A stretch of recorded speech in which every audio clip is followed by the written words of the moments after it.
we go. Okay, good. All right, so today is October 13th, 10/13 of 15. We're on the Making Sales or Making Excuses.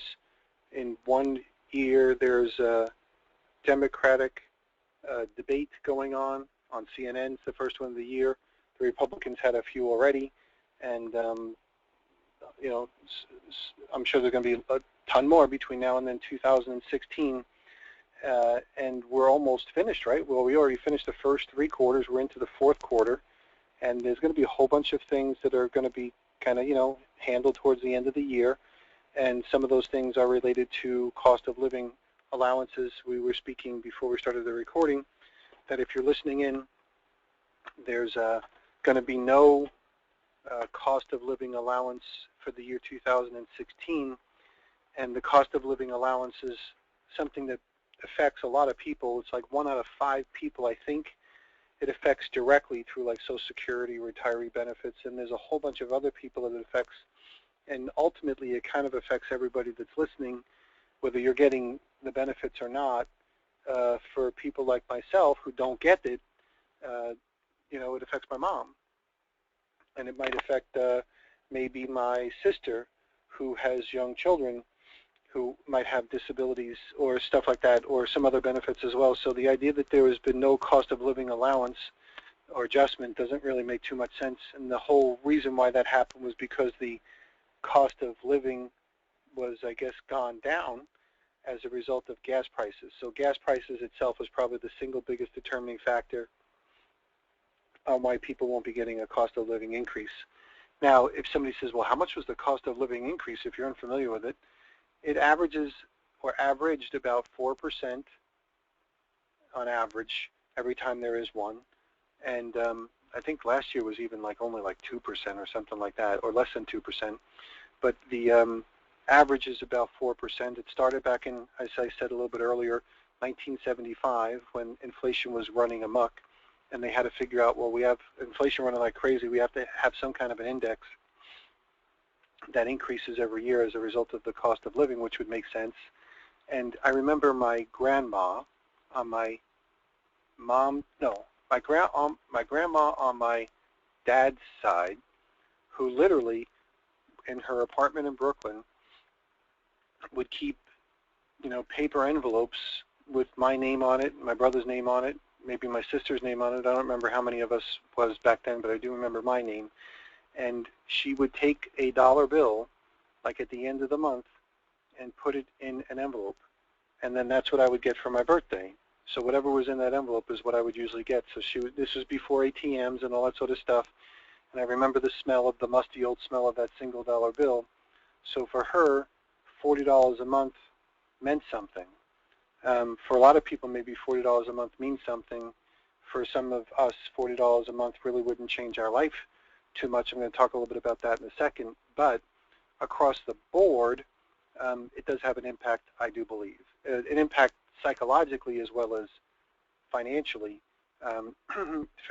If I was like that kid whose grandma was putting a dollar bill in an envelope, there would be 40 less dollar bills in that family, assuming that all costs were going down. Now, the cost of gasoline obviously was one of the big considerations, and you would say about my grandma in Brooklyn, who, by the way, didn't drive a car, how much is the price of gas going down really benefited you, Nana?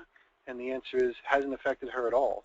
And we also do know that the prices of fuel contributed to the rise in groceries, the rise in price in groceries. And if it wasn't a rise in price in groceries, it was a stability of price in groceries, but a smaller size in the servings of those grocery sizes. So you would think that because prices went down so much, maybe we're getting bigger sizes. I don't see it in the grocery store. Maybe we're getting better pricing. We don't see that in the grocery store. So the groceries obviously needed whatever, toughen up on a competitive basis and then the grocery business. But the reality is the gas prices going down really haven't had a ripple effect, but they will have a ripple effect across the 70 million people that are directly get benefits, and probably all of the households that are associated with that, and we're only probably all 1 or 2 households away relative to our family from whether that affects us one way or another. Now, the downside, the hidden cost sometimes of that is health benefits are going higher, even for these older people as well. So they took a dip in the adjusted income, as well as they're taking a dip or taking an increase in rising healthcare costs. So that's the environment that we're going to be in 2016. And if there's one thing that I hear from these debates is the admission from everybody that's up on stage is the challenging and the rising costs for the middle class. So student debt is at record highs. Flat jobs are at record highs. They had a commercial in the debate just before I got onto this conference call about Walmart and how Walmart is doing all the things to their employees. And I'm not pro or anti-Walmart. I'm just telling you about the commercial because I don't know enough about Walmart. But obviously with healthcare being made available to people that have over 29 hours, the fine dividing line of part-time, Walmart obviously has done a lot of things, as well as a lot of other retail stores, to make sure that people aren't full-time because they can't afford the health care benefits. So the elimination or the systematic elimination of the middle class is still an issue. Now, why am I even discussing that on this call? Is because these are the people that we're asking to buy, and these are the people that we might be asking to join. And these are the people that have had stagnant or flat wages for so long, and logically speaking, most people would say that they should do something about that, or they would want to do something, or the environment is conducive and it's prime and ripe to be able to do something, but I find that most people haven't. So they're afraid to, using a baseball analogy, steal second base because they want to keep their foot on first. They look for security over risk, and that's a challenge. So we kind of deal with that. Now, I said a little bit earlier we were going to talk about the $40. There was a close that we used to use in my vacuum cleaner business, and it used to fit right around the $40 to $60 a month range. And when I was speaking about this, will $40 make a difference in your life? We used to actually use that as a close.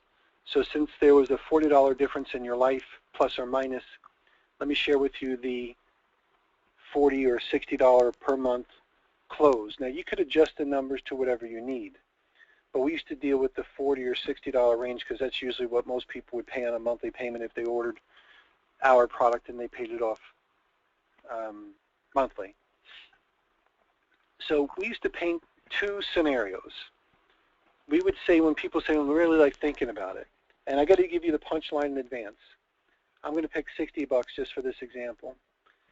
$60 a month plus or minus probably isn't going to change your life significantly. That's the punchline. So since it won't, why don't you do this? So it was buy the product. Or if it's $60 to $100 a month, remember, adjust the dollar amount however you need to. Could it make a difference if they spent it with you by buying your product or maybe joining your business? So here we go. When people were at that decision of, and I know I have it stuck on my screen, so I'll just kind of leave it. Excuse me. I'll pull up my notes. Peter, we were supposed to be seeing your screen. You should be able to see my screen because I have it showing my screen. I don't. You don't? You're not. Well, I don't know where you are, Ron, so let me just see. I'm going to refresh your screen maybe. I'm going to make you the presenter, but I'm also going to take it away.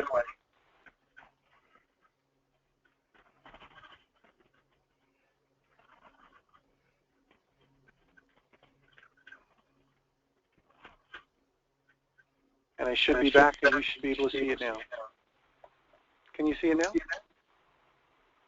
I don't. Sharon, can you see my screen? I see it. Sharon, you're still here? Yeah, I can see it. Okay. So Ken, it might just be that you have to refresh your screen, or I don't know what else to do, but that's okay. I'm not showing anything really on my screen. I'm doing mostly talking. Okay. So back to this, excuse me, this concept of that 40 or 60 bucks a month. So when people were tenanting, and this is kind of like an important close, even if you never use it as a close, but just so you see what I mean, and we kind of were a little bit dramatic on it when we used it. But we would say, you know, I understand you're trying to make a decision. You know, again, say for instance, 60 bucks a month. So I know you're understanding making a decision, but let's step away from this for a second and just imagine that your husband, say for instance, I was talking to somebody who had a husband. So your husband called, and we were sitting here on the phone, or we were sitting here in person, right? So this is maybe when I was doing a personal presentation, and your significant person calls you up and they say, listen, there's been something that happened at work. And I'm going to go a little drama here, right? So there's something that happened at work, and you were like, what happened? And he said something like, I'm just imagining you're a she and he's a he. And he said, like, I really can't talk about it because, you know, I think people are going to get hysterical if they learn. I heard something. So now what are you thinking in your mind? You're thinking 9/11, terrorists, right? All the things that we've been kind of conditioned to think about today. And you say, tell me, are you physically okay? Like, is there a guy with a gun? Is there a guy with a bomb? And he says, no, it's nothing like that. It's actually, I don't know, it even might be worse. But I can't really say anything. I'll be home soon. I'll tell you when I get home. So now what happens? He hangs up the phone, and you know it's going to take anywhere from 15 to 30 minutes for him to get home, and you're just frantically worried about what is he talking about. Something happened, and if everybody else hears about it, there's probably going to be a riot at the factory he's working at or the place of the building that he's at. And he kind of led to believe like there's been a challenge with the money, and you're saying, oh my gosh, right? Oh my gosh, did he lose his job? Did they cut his wages significantly? I mean, what's the problem? So he comes in, you know, in the front door, kind of like moping and looking a little bit dejected, and you're like, what happened? What happened? What happened?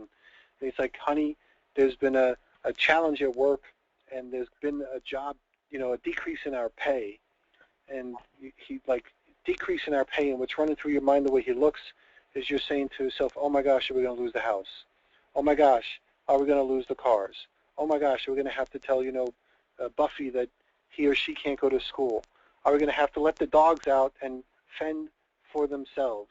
Like, is life the way we know it today going to cease to exist? And out of your frustration, you say, oh my gosh, oh my gosh, oh my gosh, how much was it? And he said, and this is where you insert your number, I'm going to use 60, and they reduced my pay by $60 per month. Well, what would you do? After you kick the crap out of them for scaring the hell out of you. $60 a month, you would say, $60 a month? Are you kidding me? You had me scared. I was afraid that we'd have to move. I was afraid we'd have to leave let the dogs out, and let them roam wild and fend for themselves, and Buffy was going to have to leave school, and all of those types of things. And after you stop beating them with an umbrella, you'd say $60 a month, $60 a month. Oh my gosh, like we could scrimp here, we could save here. I could work 3 extra hours of work or 10 extra hours of work, wherever it might be. So let's run it through another scenario. Same thing. He calls you up at work. Honey, I got to talk to you about something important when I get home. Well, what is it? Great news. Great news? Great news like what? Oh, there's been raises at work.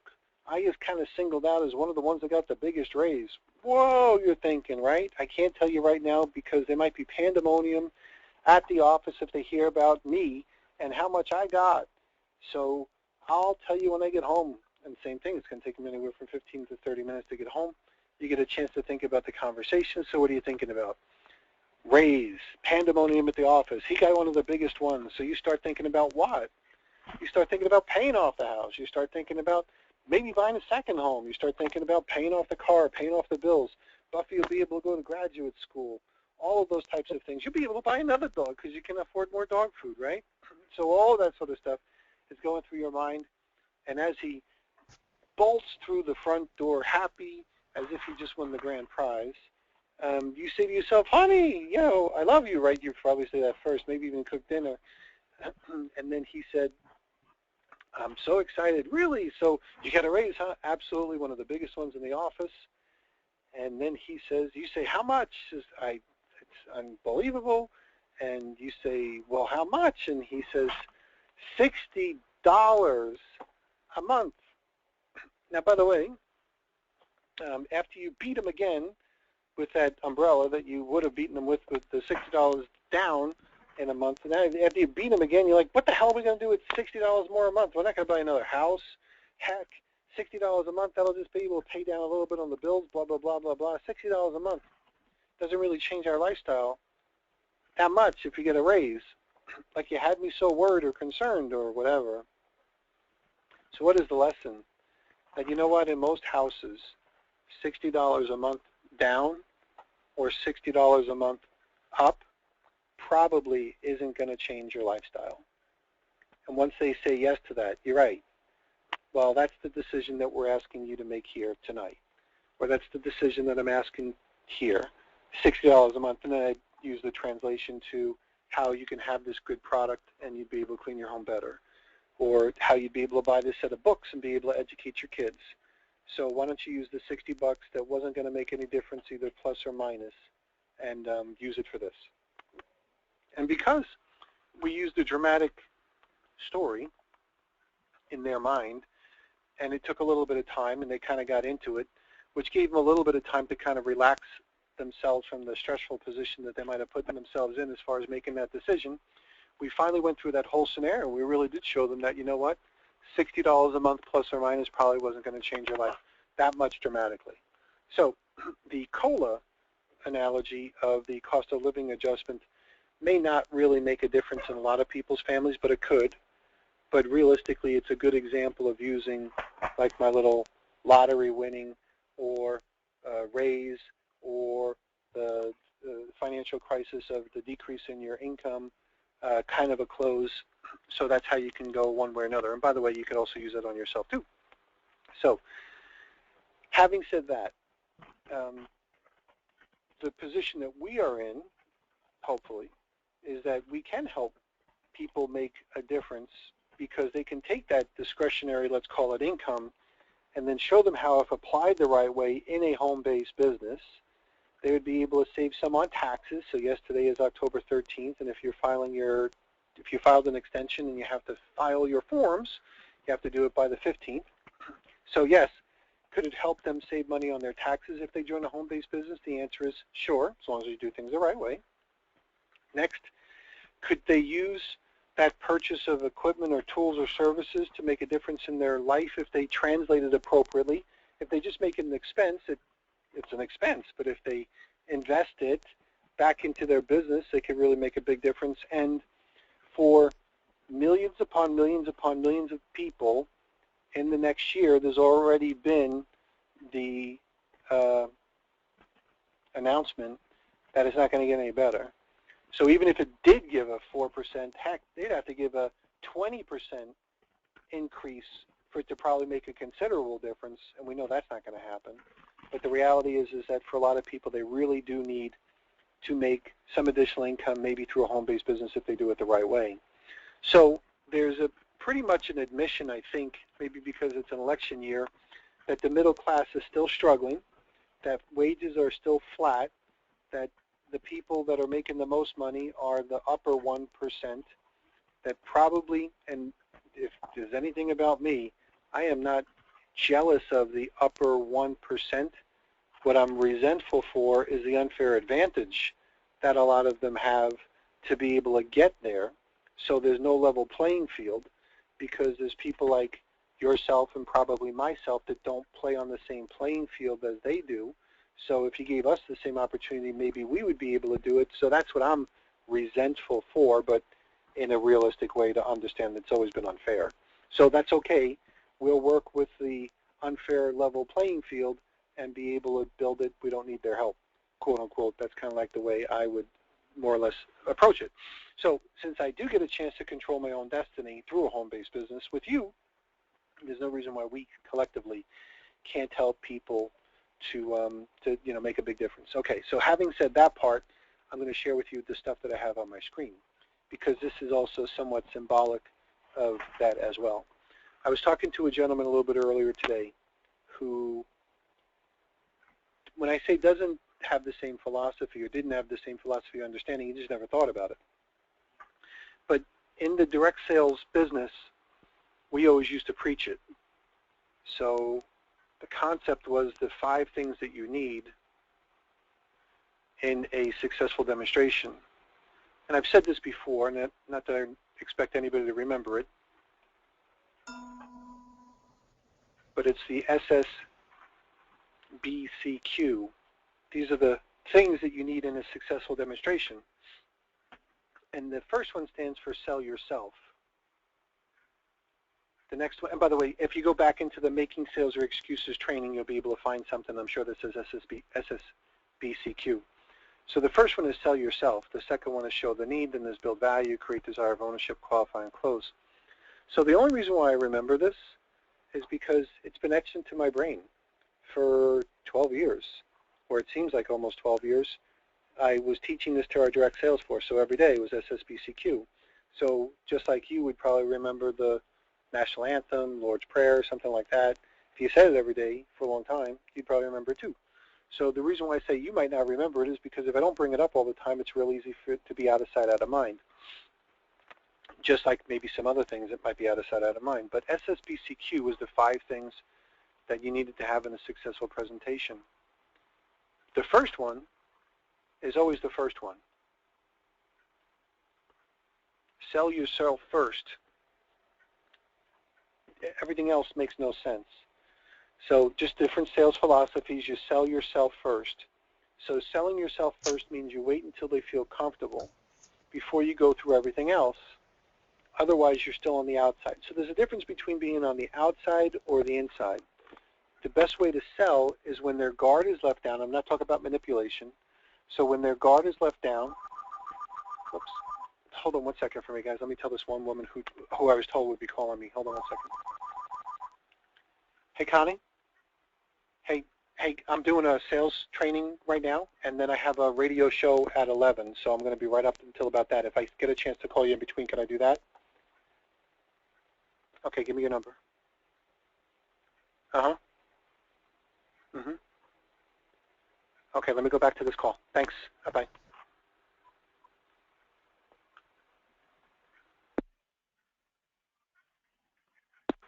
Sorry about that. I'm back. Sell yourself first. So you don't even start to talk about your product or your service or your offering or the financing or anything until you've actually sold yourself first. Let me make sure that I'm not muted out. Okay, good. So spend as much time as you need, whether it's 30 seconds or 5 minutes and probably somewhere in between, when almost you know when somebody's a little bit more comfortable with you. So sell yourself first. In regard to this, it also had to do with getting into people's homes. So I used to have an expression we called the 4-door approach. So I know I can't draw, so I'm telling you in advance, I can't draw.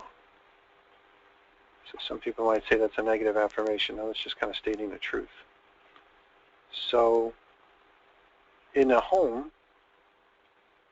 many times there's a door over here, there's a door over here. You know I can't draw the other ones, but there's a door over here, and there's probably maybe a door in the back somewhere. So what we were always told is that a block or home was never done until you knocked on everyone's door and they answered at least 4 times. So I said to my manager at that time, I said, Joe, like 4 times? Like I would have never thought about that. Matter of fact, I would have think like, no, like that's a lot of times to be knocking on the same person's door. So I asked the inevitable question, like, what would you do if they said they were not interested? And he says, let's cover that in a second. But I said, well, why would I do it this way? So teach me.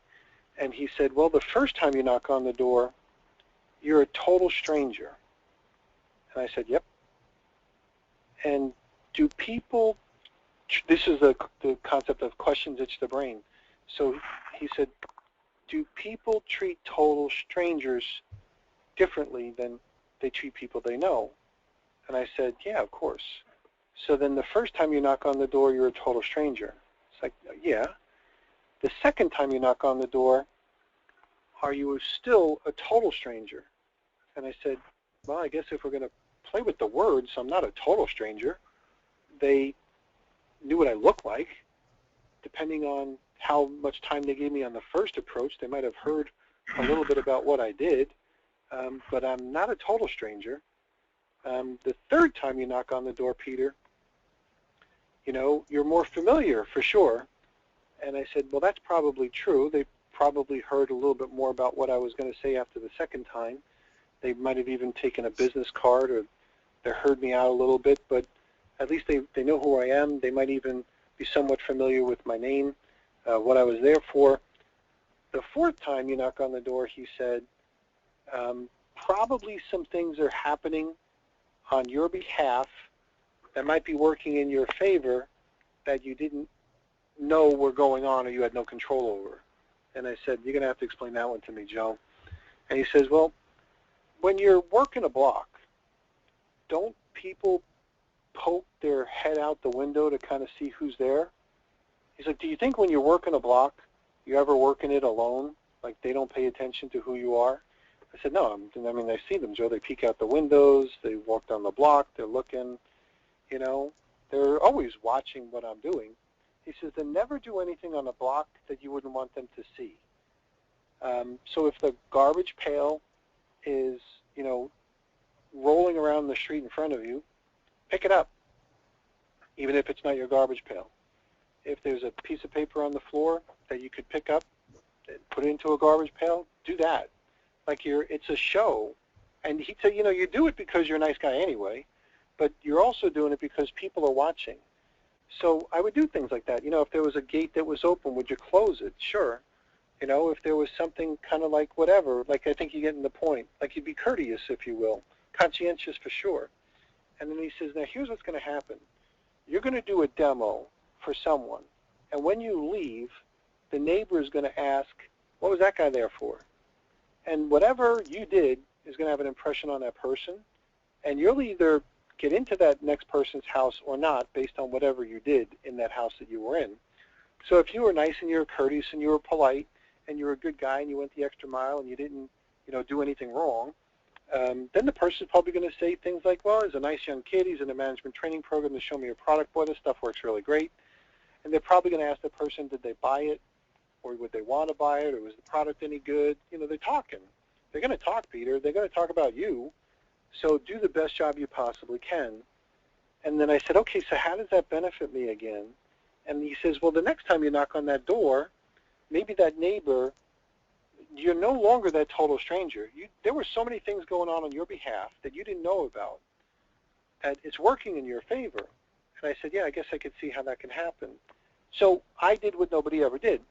I would work the block until the best of my ability, get 4 people, right, or knock on the door the 4 separate times. So sometimes when I knocked on the door of somebody that was really nasty to me, or somebody that didn't answer, or I thought kind of, you know, gave me a short answer, many times they would let me in. Hey, are you the vacuum cleaner guy? You know, I was labeled. Yep.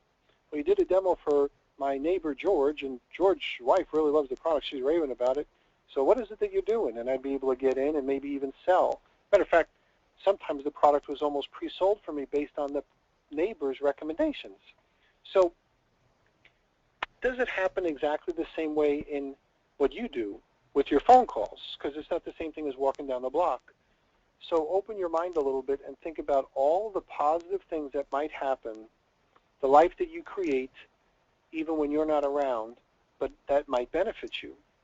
So if you're calling someone or you're leaving a voicemail message about something about making some extra money and maybe working from home, and you're interested in helping people either on a part or a full-time basis, or whatever it is thing that you might say, imagine that the person who is listening to the voicemail is opening up their mail, physical mail, while they are listening to their voicemail. And it's Bill, Bill, Bill, Bill, Bill. I'm not talking about a guy's name. I'm talking about like Bill, Bill, another Bill, another Bill. They're behind on this, late payments on this. And then finally one person looks at the other in the family household and they says, you know, we got to really do something about this. And remember, you're the one who left the voicemail. So will they dash to the phone and call you right back the answers for whatever reason? No. No, very rarely will that ever happen. Will it happen, though? Meaning the next time you call, maybe you'll have this nice conversation with someone who wasn't answering the phone before. Those things can happen, and if you allow them to. So that's why you call frequently, you leave voicemail messages, you do a lot of things expecting life to be created, positive things to be created, even though you didn't personally do them. And that's why the four-door approach works better today as well as it is at any other time. And if you wanted to, you can always plant those seeds. So plant the seeds in people's minds if you wanted to towards having that happen. And you can use your own creativity on how you might do that. So we covered a couple of different things here. We covered the, increase in discretionary income, decrease in discretionary income close, and thought process. And then we also covered the idea that you want to sell yourself first before you start selling anything else. And then I covered the four-door close or the four-door approach to see why there's a benefit of repetition. Okay, I'm going to click